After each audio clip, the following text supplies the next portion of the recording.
Welcome back to the great MGB rebuild, part 15. So in our last episode you would have seen that we finally got the engine running and she seems to be running fairly sweetly. So now what I'm about is just going through the whole car, making sure we're ready to take it down for its motor registration inspection. So I'm going over everything, checking all the plumbing connections, making sure there's no weeps on any of the joins, that we've got no oil leaks coming out anywhere now. And one of the things I found, much to my horror, was that virtually all the brake connections, the unions, are weeping. You can see a little tiny bit of brake fluid around the thread. And I discovered that it's holding the pressure and the brakes feel okay, but you can't have it weeping. They'll pick you up straight away on that on a vehicle inspection. So probably the worst of these was the four-way union that sits in the engine bay with the brake pressure switch on top of it, and none of them were sealing properly, even no matter how much pressure you put on the bolt. So I pulled it apart and had a look at this. These are all new brake lines sourced from, basically they come from Moss, I think. And the astute will look at this and go, well, hang on, those flares on the end are not quite right what they're supposed to be. If you look into the four-way receiver that these pipes go into, they have a concave receptacle at the end.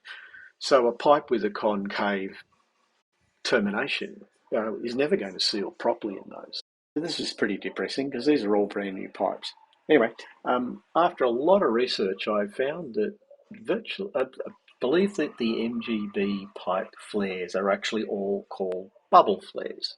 And these are called bubble flares for an obvious reason. They look like they have a bit of a bubble on the end, and that they should look like the one on my little piece of test pipe that I've got here.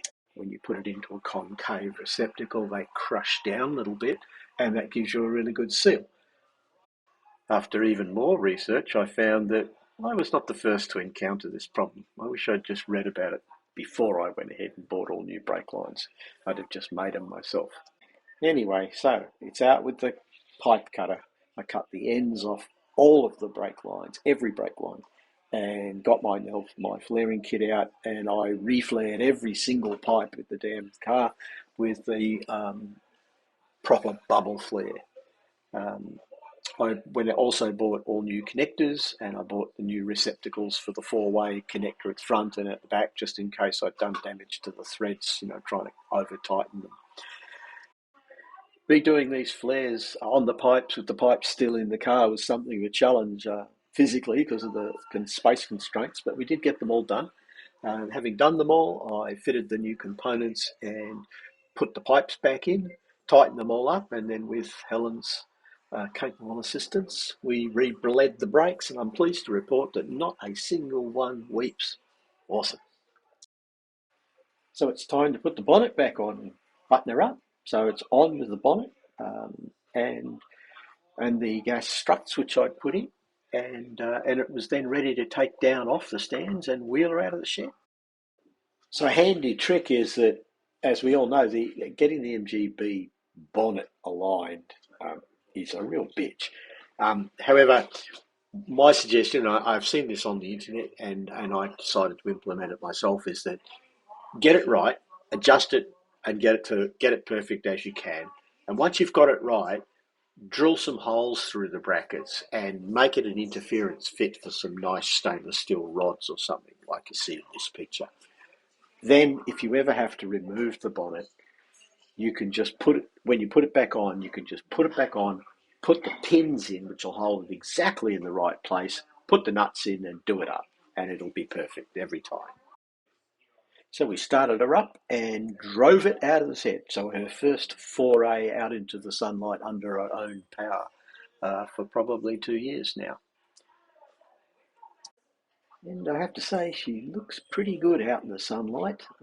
Looking forward to taking to it with just some cut and polish on the paint to tidy it up now, and probably go over the windscreen with some polishing compound as well. However, the life of a rebuilder is never smooth, and one of the things I found was that I had a lot of negative camber on the front end. Ah. Now I had put lengthened lower wishbone arms on the car to give it a little bit of negative camber. However, I didn't expect it to be sort of 5 to 10 degrees like it is. So it's back to actually looking at the geometry, and what I found is that you really shouldn't be using lengthened wishbone arms on a car that's got lowered springs, which is pretty obvious when you think about it. It goes to negative camber slightly when you put lower springs in them anyway. So anyway, it's out with the lower wishbone arms, and we'll put some standard ones back in it and see if that corrects the camber issue. Another minor problem I discovered was it didn't appear to be charging. If you look at the voltmeter in any of the videos here, you'll see it's pretty steady on 12.5 odd volts, but it's not actually charging. I'd expect to see it going up to like 14 on full charge. After a bit of research, I seem to always be doing that lately. Looking at my wiring diagram, I suddenly realised I didn't actually have an ignition warning light. And of course, the ignition warning light circuit is a necessary requirement to energise the fields in the alternator. If you don't have a bulb fitted in that ignition and warning light, it doesn't excite the coils, and the coils don't, your alternator never starts to charge. And I had all the wiring in for the ignition warning right up to the dashboard, but because the replacement tacho I'm using doesn't actually have position for an ignition warning light, I hadn't actually put one in. And I wasn't going to because I figured that the voltmeter was actually enough for my purposes. Anyway, to satisfy the requirements of the alternator, I've got to put one in somewhere. So you can either stick it under the dash and just pretend it's not actually there, or you can put it in and do it properly. I chose the latter, so I'm getting a little ignition warning light, and I'm going to stick it between the two blinker things so it's right in your eyes, and that will fix my alternator charging problem. So now it's on to tidying up a bunch of other little things. So one of the things I wanted to do is I fitted a radiator overflow tank. Then I fitted an inline fuel filter so that we can filter the fuel before it gets into the carburetors. So then it's on to checking all the lighting and the blinkers and all that sort of stuff. So the interior light and the footwells all work with my nice little cover under there that hides all the wiring. On the passenger side, we've got a similar thing, a cover that hides all the wiring and the light that comes on and off when you open the door, which is very nice. So in addition to the footwell lights, which I know some of the purists will probably not like, but hey, it's my car. I've also fitted bonnet lights, which light up the engine bay when you open the bonnet, and I've fitted a boot light that when you open the boot, lights up the boot area. Both of those are LED strips that fit in a pretty hidden way, so they're not immediately obvious when you open those things, but they work very well. So there's just a few tidy up tasks before we go down and attempt to get it inspected and registered. And one of them is I wanted to replace the three-bladed fan with a thermatic fan, something with a bit more throughput. So after a bit of research and some measuring, I've decided on a 10-inch high throughput Davies Craig fan. This is a good brand fan, and it has about 1,000 CFM throughput, so that should keep it cool. Since there's insufficient clearance behind the radiator, I have to mount this as a pusher fan, and with that it's necessary to have it pretty close up to the radiator fins. I know some people mount these with thin retaining cables or straps that go through the radiator fins to the other side, and that scares the hell out of me, so I'm not going to do that. So I've made up two mounting brackets which come in from either side that mount on the existing radiator support bolts, and then with some rubber mounts and some rubber to insulate where those brackets touch the radiator so we don't rub through them.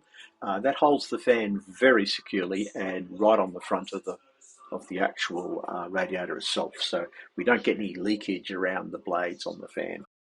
So then it's time to splice in the temperature sensor. So I got one of these cheap adapters off Amazon, but it has an 1/8 NPT thread. My sensor requires a 1/4 inch, so I just drilled it out, retapped it, and then put my sensor into that, and then mounted that in the upper radiator hose, as you can see here. The controller itself is a Davies Craig dual thermatic fan controller, so it has two relays that supports independent operation of two fans, and you can program that at the whatever temperature you want the first fan to cut in at, and then where you want the second fan to cut in at. I'm only going to fit one fan for now, but it has the capacity to fit a second one if we wanted to at a later time. Once this is installed, you just run the car up to temperature. Then you set the controller about 10 degrees above the sort of normal where you want it to run sort of temperature, and that's the temperature at which the first fan will cut in. With that done, that's the last of the tasks that I need to have done before I take the car down and get it inspected for its roadworthy certificate. So that's the end of this episode, and the next one we should see the car going down for its roadworthy. We'll see if it passes.